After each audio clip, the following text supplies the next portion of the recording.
Hello बच्चों. So the question is, what will happen during the electrolysis of aqueous solution of copper sulfate by using platinum electrodes? Option है हमारे पास copper will deposit at cathode, copper will deposit at anode, oxygen will be released at anode, copper will dissolve at anode. तो यहाँ पे question में हमें बोला गया है कि इलेक्ट्रोलिसिस हो रहा है aqueous solution of copper sulphate का, तो हमारे को कैथोड और एनोड पे क्या क्या देखने को मिलेगा। तो बच्चों जब कभी भी हम इलेक्ट्रोलिसिस की बात करते हैं तो वहाँ पे हमारी दो इलेक्ट्रोड्स होती हैं, एक होती है कैथोड जो कि कैसी होती है नेगेटिवली चार्ज्ड, और इस पे हमेशा क्या होता है रिडक्शन होता है, ठीक है। और एक होती है हमारी एनोड, एनोड कैसी होती है वो होती है पॉजिटिवली चार्ज्ड और उस पे हमेशा ऑक्सीडेशन होता है, ठीक है। ऑक्सीडेशन का अगर मैं आपको मतलब बताऊं तो ऑक्सीडेशन का मतलब होता है लॉस ऑफ इलेक्ट्रॉन्स और रिडक्शन का मतलब होता है गेन ऑफ इलेक्ट्रॉन्स, ठीक है। अब हमें ये तो पता चल गया, अब ये जानते हैं कि अगर हमारा इलेक्ट्रोलिसिस हो रहा है कॉपर सल्फेट का तो वो किस तरीके से हो रहा है। क्वेश्चन में अगर हम ध्यान से पढ़ें तो उन्होंने हमें एक्वस कॉपर सल्फेट बोला। एक्वस कॉपर सल्फेट का मतलब है कि वहाँ पे कॉपर सल्फेट तो होगा ही होगा बट साथ में वाटर भी होगा। तो कॉपर सल्फेट जो होता है बच्चों वो कॉपर आयन और सल्फेट आयन में डिकम्पोज होता है एक तरीके से, और जो वाटर है वो हमारे को H+ आयन और H2O की तरीके से मिलता है, ठीक है। तो अब चलिए जानते हैं यहाँ पे किस तरीके से हमारी रिएक्शन कैरी आउट हो रही होगी।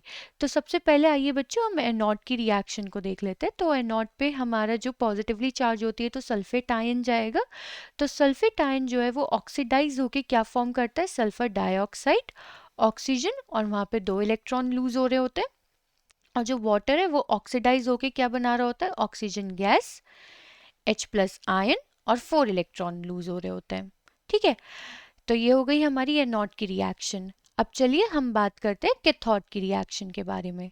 तो अगर हम कैथोड रिएक्शन देखें तो कैथोड पे क्या होगा, जो हमारा कॉपर आयन होता है एक्वस फॉर्म में वो 2 इलेक्ट्रॉन को गेन करके कॉपर सॉलिड फॉर्म कर रहा होगा।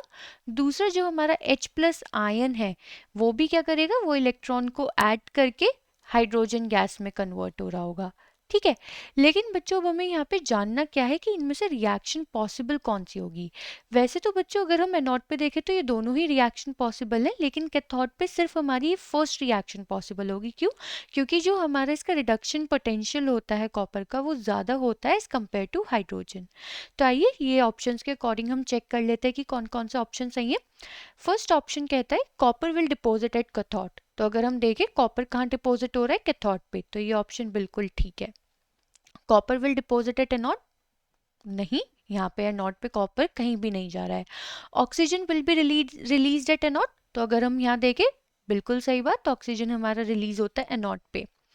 Copper will deposit at anode dissolve at anode, नहीं।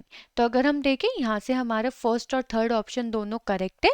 आई होप बच्चों आपको ये क्वेश्चन समझ में आया होगा। Thank you.